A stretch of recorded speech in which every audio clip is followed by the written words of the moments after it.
So ayan mga katuklo, hipon lang. Yo, what's up mga katuklo? So for today's video, magpapakain tayo sa ating mga gagamba.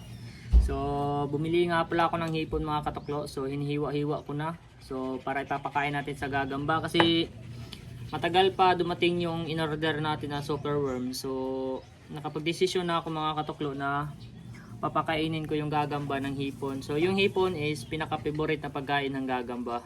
So ayan, sisimulan na natin mga katuklo. So ito na mga katuklo, meron na tayong na-slice dito na batawag dito, hipon. So hinihiwa-hiwa ko na ng maliliit. Ito, matagal na itong di nakakain yung mga gagamba natin mga katuklo. Kagabi nilinisan ko yung mga lagayan ng gagamba para maging maayos naman tignan. So ayan, nalipat ko na sila, nilagyan ko ng bagong dahon. So ito yung mga gagamba natin mga katuklo, papakainin ko na, sisimulan na natin. So ito yung itiman. Yan o. So papakainin natin ang hipon. Hindi pa masyadong ano. Ito. Hanap tayo ng maliliit.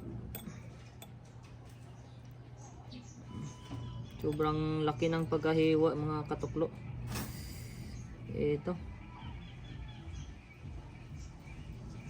Hindi kainin mo na. Ayun, kinagat. So ayun mga katuklo, meron nang nakakain. Ayan, una, napakadali lang pakainin basta hipon yung ipapakain mga katuklo. So ganyan lang magpakain ng gagamba mga katuklo. So hipon, no? Mga bali 100 yung binili ko mga katuklo. Good for 2 months na yata yun. Ayan, ito yung bark spider natin mga katuklo. Papakita ko sa inyo, bark spider. Ayan o, sobrang kapal ng sapot niyan, bark spider. Try natin kung kakain to ng hipon. Malaki yung ibibigay natin kasi malaki din to eh. Ayan. Uy, natagak. Stilan. Takot-takot humawak nito mga katuklo. Ha? Kaon, ay dalira kayo. Takot ako humawak nitong bark spider mga katuklo kasi masakit humawak to. Yung grabe maka kaya oh, hadlok ini oh. Takot kay ngipon. Maak. Pakan ko ni. Inig ngipon eh. Ikaw na siya. Wala pa, try na ako. Ayaw niya pang kumain no.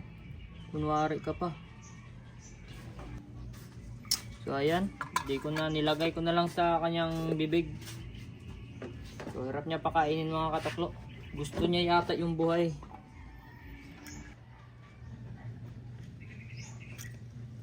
Yabag.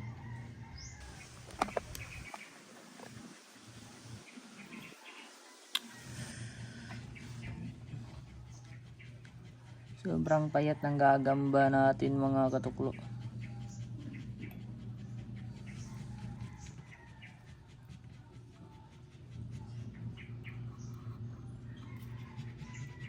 Ayun, sobrang dali lang pakainin. For the first time, nakakain rin siya.